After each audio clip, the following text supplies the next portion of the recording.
Hello, hello, hello, everyone. My name is Kevin Grimes, and I am your host for the Greatness Chats.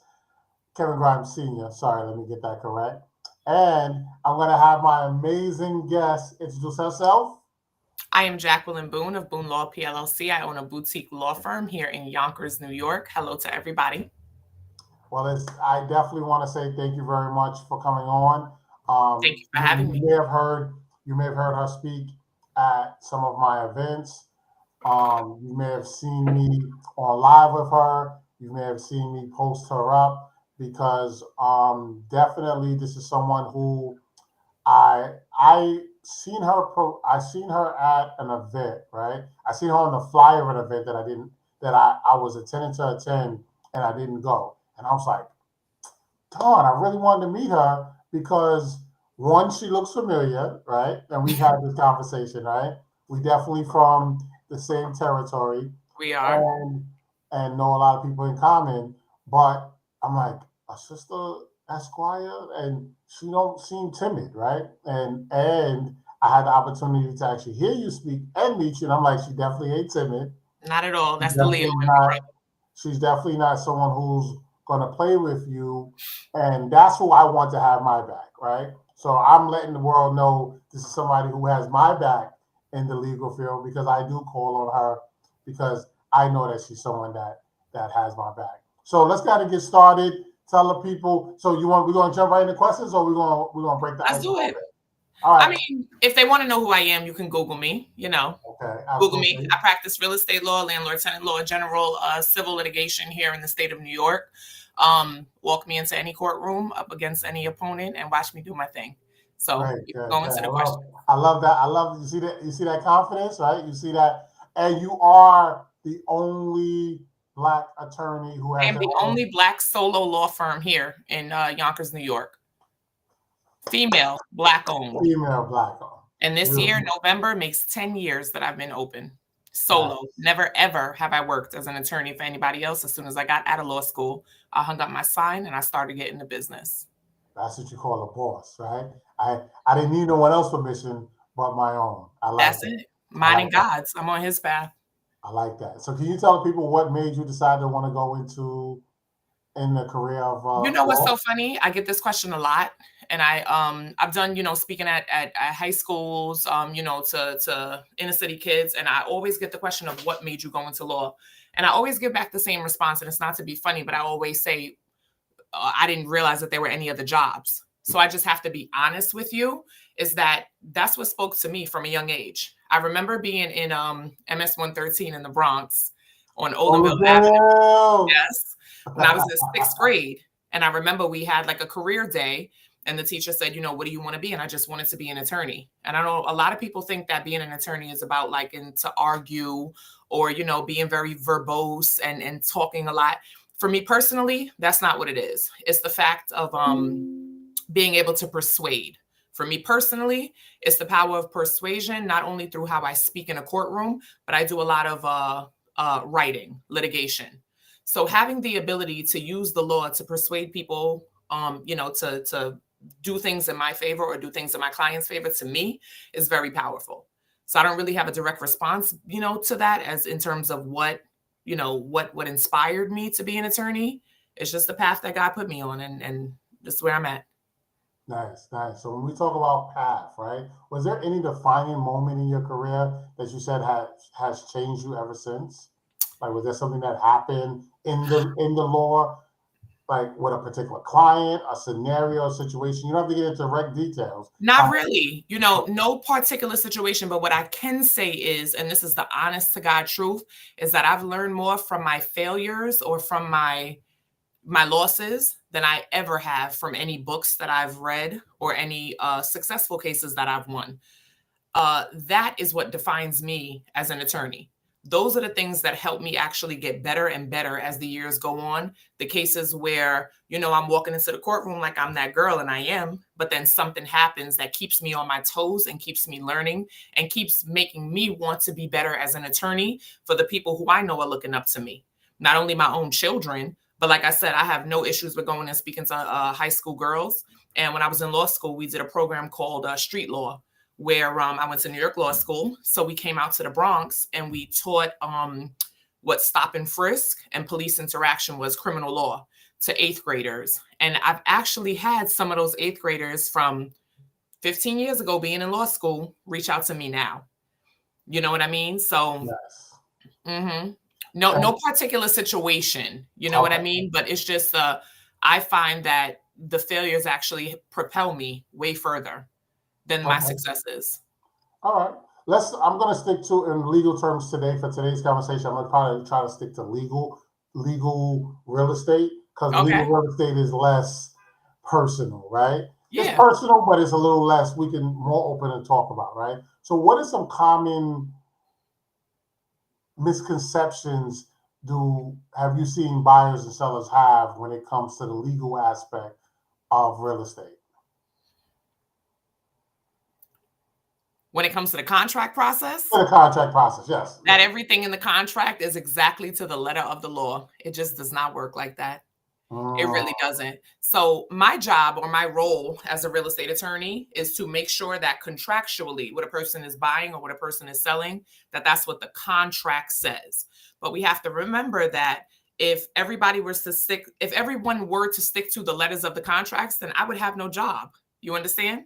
So we have a lot of scenarios where you have a buyer that believes that they're going to get into a premises by the date that's in the closing. But, they want to ignore the facts when I consult with them and I tell them, well, sometimes there will be a scenario in which you can push the time a little bit further, or the seller may be able to push the time a little bit further. What's that legal jargon that you use? Legal jargon? On or about. On or about, ladies and gentlemen. The anticipated closing date, yes. Right?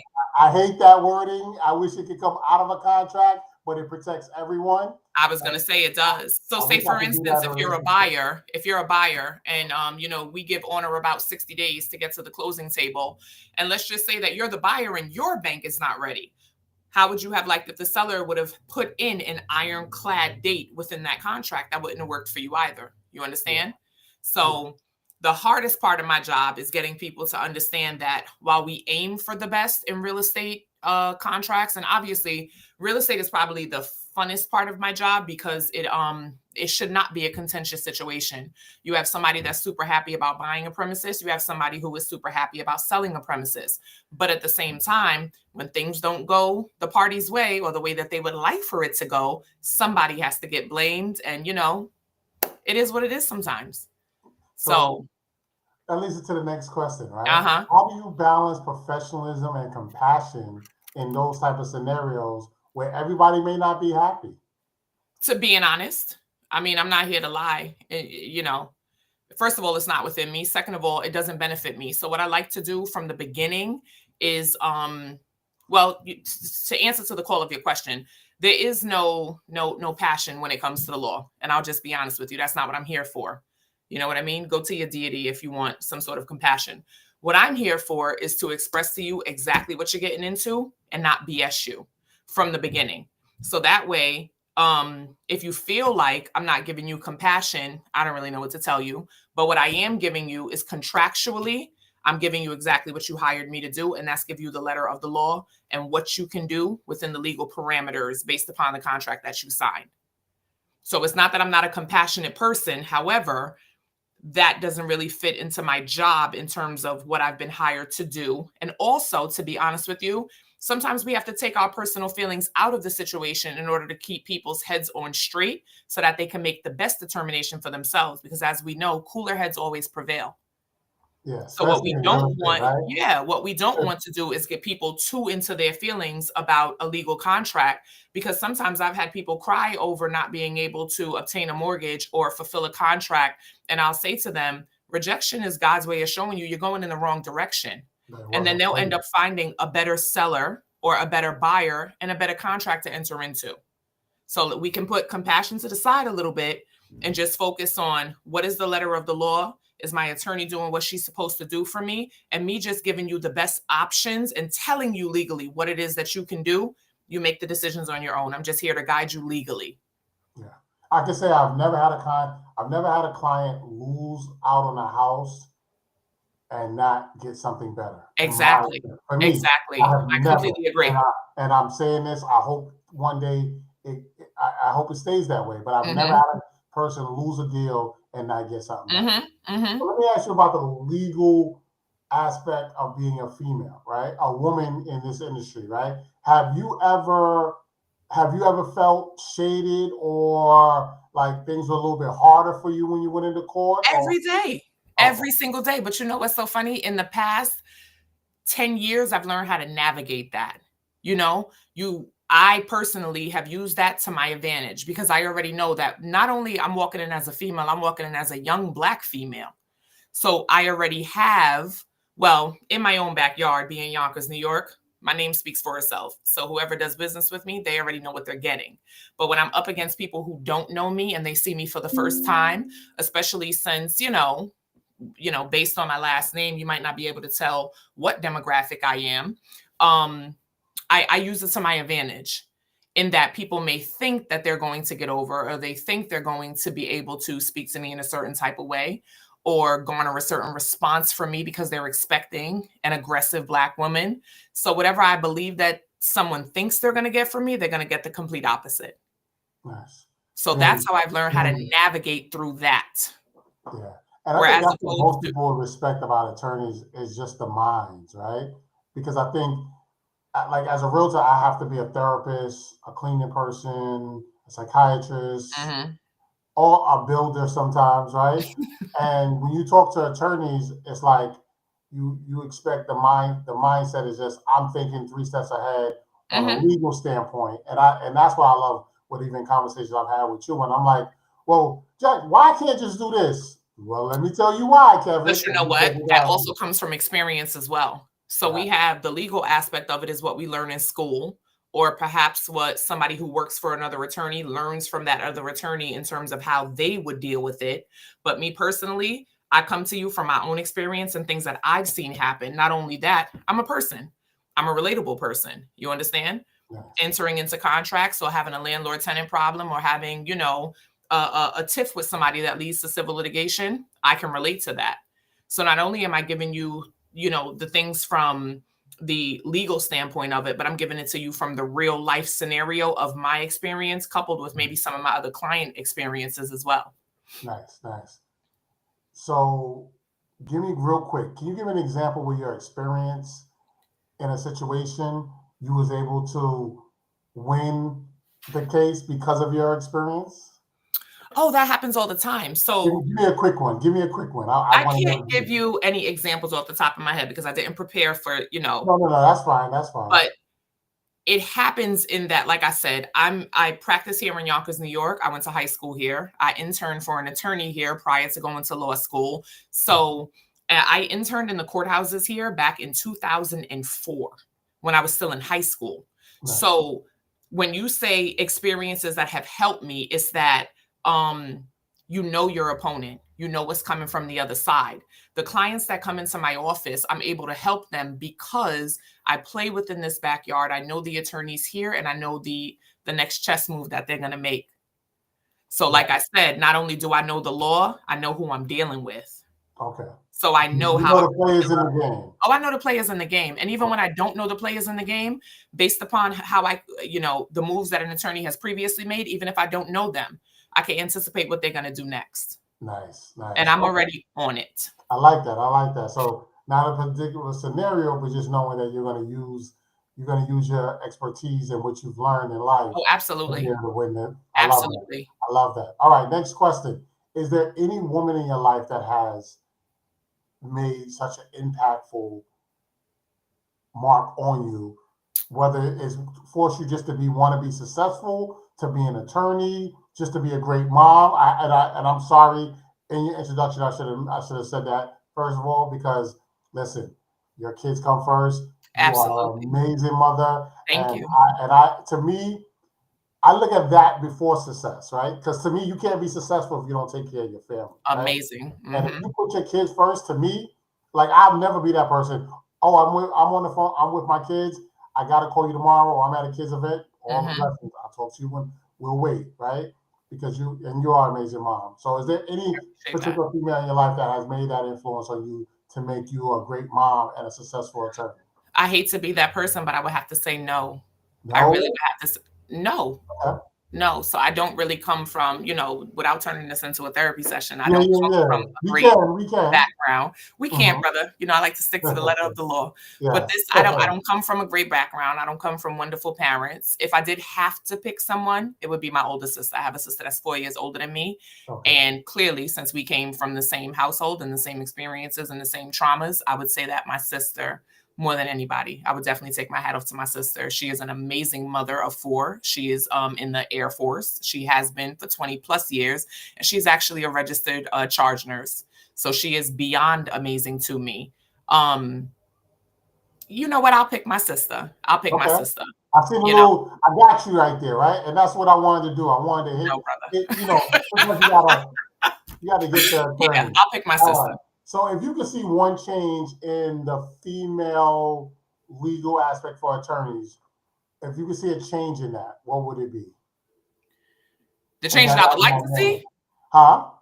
The change that I would like to see. Yeah, if you could see one change in the female dynamic for women in the legal aspect as a All attorney. right. Is this an honest platform? Is this an honest Absolutely. Let's keep platform? it honest. Let's keep What it I would honest. like to see more is females not being so hard on other females in this field. Okay. I have actually seen females be harder against other females in this field than a male hard against the female. You understand what I'm saying? And I mean, from any race, color, or creed, I have received more animosity and more, you know, just unprofessionalism from women than I have men. Now, I've received unprofessionalism, obviously, from men, you know, based on, I would say, probably my race than my gender. But with women, it always comes a lot harder. However, I do believe that that comes from the misconception that women have to be tough in this field. So I don't think that women intentionally try to be hard against other women in this field. I think that it is a subjective thing, a subconscious thing, I mean, that actually comes out without even, you know, thinking about it. And I wish that that would change.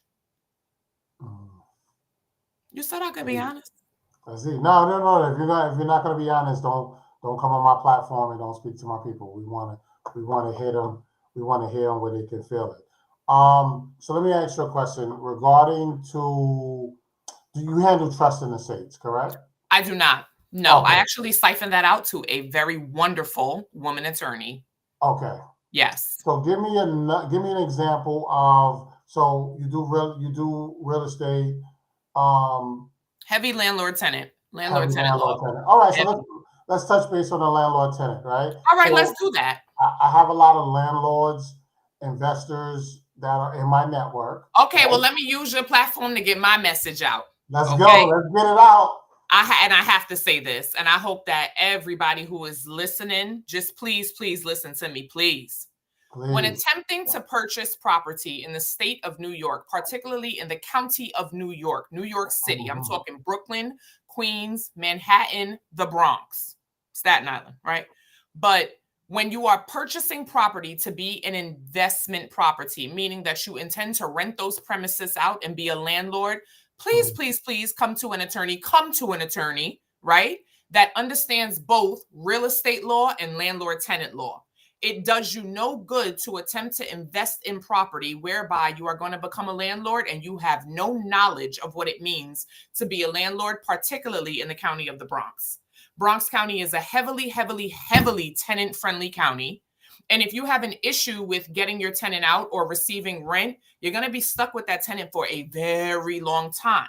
So what I have experienced in my practice is dealing with landlords who are quite frustrated about not being able to get tenants out of an investment property that they purchase because the real estate attorney that they used has no knowledge of landlord tenant law and did not give them the wherewithal about what they were going to be up against. So while I am all for people becoming investors and landlords, because that's the way that, you know, you make money and hopefully produce more income driven properties, you have to be aware of what it is you're purchasing and what you're getting yourself into.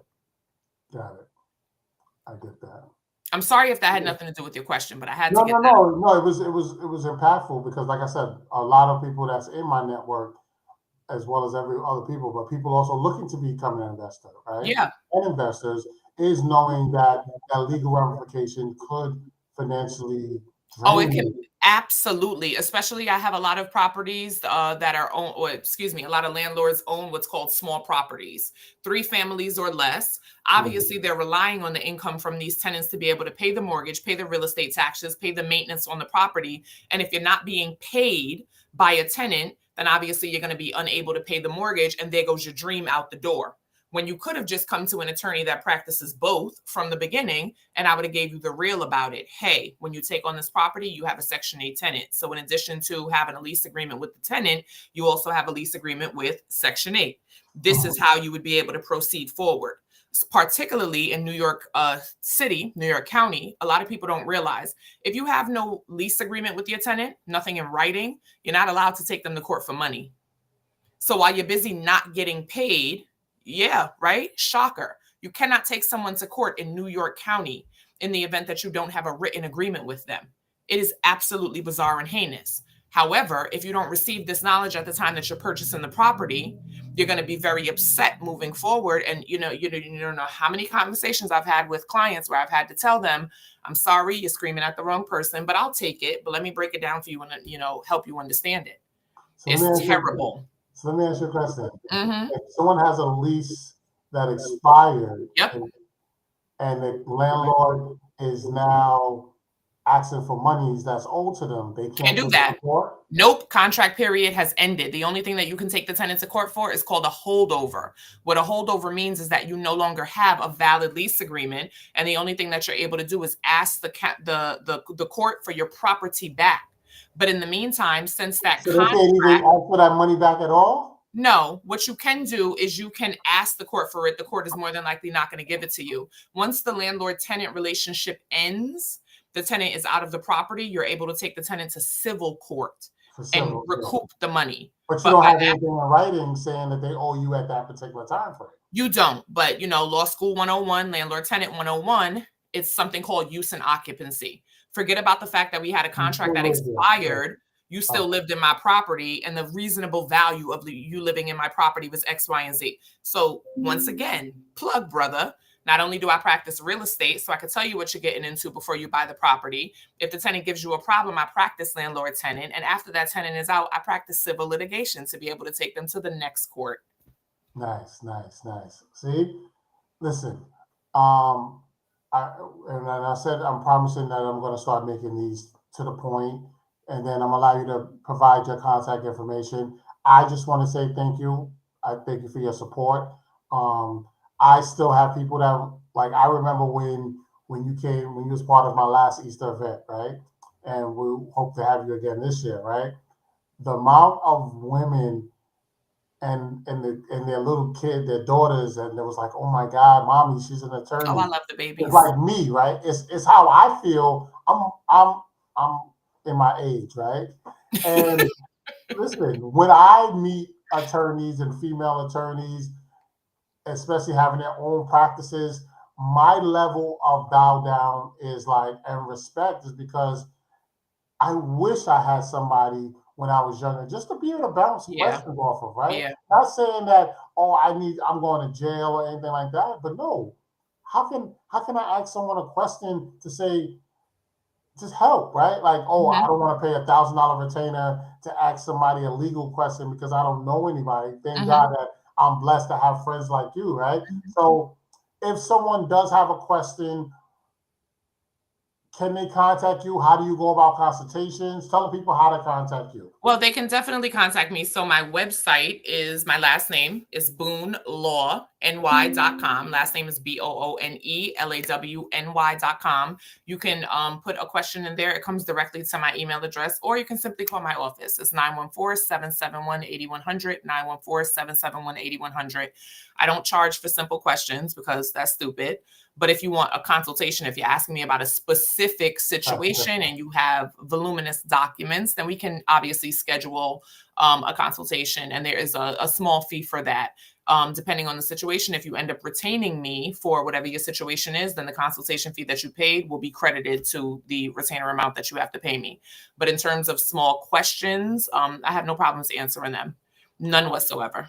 So that's Jacqueline Boone everywhere. If you put in a Google, you'll get all her contact information. Absolutely. I'm also going to have it in the description below, right here. See right there? Yeah, JacquelineBoone.com. It's right there. All that information to contact her. Ladies and gentlemen, I thank you once again. Thank you, Jacqueline, for your time. No problem. Thank you for having me. This has been another episode of Greatness Chats. Please check out all past interviews, future interviews. You'll catch everything here. Well, I have some amazing people that's going to show you why, in my heart, I know that they're worthy of greatness. And thank you, Jacqueline, for your time. Thank you so much for having me. I appreciate your time. Later, everyone. Be good.